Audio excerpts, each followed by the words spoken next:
आर्य और अनु के प्यार पर मीरा नाम का ग्रहण ऐसे लगा जैसे खुशियों भरे आकाश पर अचानक काले बादल छा गए हों। लेकिन उसे क्या पता था कि उसकी हंसी पर मीरा की काली नजर पड़ चुकी है।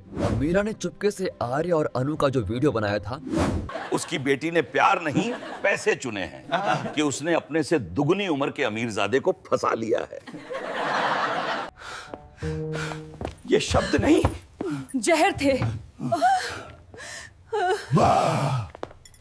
उधर आर्य जो आज अनु को प्रपोज करने वाला था, किस्मत की इस क्रूर चाल में हार गया। वो पल हाथ से फिसल गया। मीरा अपने मकसद में कामयाब हो गई थी। बहुत जल्द आर्य अनु को प्रपोज करेगा, पर उससे पहले अनु के घर में फैला ये जहर माहौल को और भी भयानक बना देगा। अस्पताल के बाहर खड़े आर्या का दिल बेचैनी से धड़क रहा था। उसे समझ नहीं आ रहा था कि कुछ घंटों में सब कुछ इतना उलट पलट कैसे हो गया। पुष्पा बार बार भगवान से यही प्रार्थना कर रही थी कि गोपाल को कुछ ना हो, क्योंकि अगर उन्हें कुछ हो गया तो अनु खुद को कभी माफ नहीं कर पाएगी। उधर अनु को अभी तक सच नहीं बताया गया था। वो अपने कमरे में बैठी दिल में अनजानी घबराहट लिए आर्या का। तभी रघुपति की बातें घर घर फैलने लगी। लोग कानफूसी करने लगे, पड़ोसियों की नजरें बदल गई और अनु के नाम के साथ फुसफुसाते हुए सवाल जुड़ने लगे। कुछ ही देर में ये आग और भड़क गई जब मीरा ने मासूम चेहरा बनाए पुष्पा को फोन किया और झूठी हमदर्दी दिखाते हुए आधा अधूरा सच उगल दिया। लेकिन समय उसके खिलाफ था। गोपाल की हालत नाजुक थी, घर का माहौल जहरीला हो चुका था और अनु अब भी अंधेरे में थी।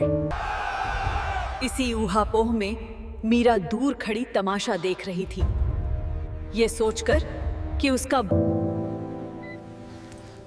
अगली सुबह अस्पताल के कमरे में गोपाल की आंखें धीरे धीरे खुली। डॉक्टरों ने चेतावनी दी कि गोपाल को किसी भी तरह का तनाव नहीं दिया जा सकता, वरना हालात फिर बिगड़ सकते हैं। लेकिन तनाव तो घर घर में फैल चुका था। उधर रघुपति ने मौका देखकर अपने जान पहचान वालों के बीच वीडियो की बात और बढ़ा चढ़ाकर फैला दी। हर कहानी में अनु का नाम और भी बदनाम होता गया, जैसे सच नहीं बल्कि सच सामने लाने का दिन आखिर आ ही गया। आर्या ने बिना किसी घुमाव के वो सबूत सामने रख दिया जिसने पूरी कहानी की दिशा बदल दी। एडिटिंग का रिकॉर्ड, मैसेजेस और उस शख्स की गवाह।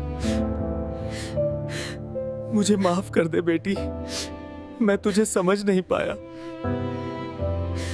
आर्या ने अनु के सामने कदम बढ़ाया। उसकी आवाज में डर नहीं, सिर्फ सच्चाई और प्यार था। उसने सबके सामने लेकिन कहानी यहीं खत्म नहीं होती, क्योंकि मीरा की हार के साथ एक नया अध्याय शुरू हो चुका था।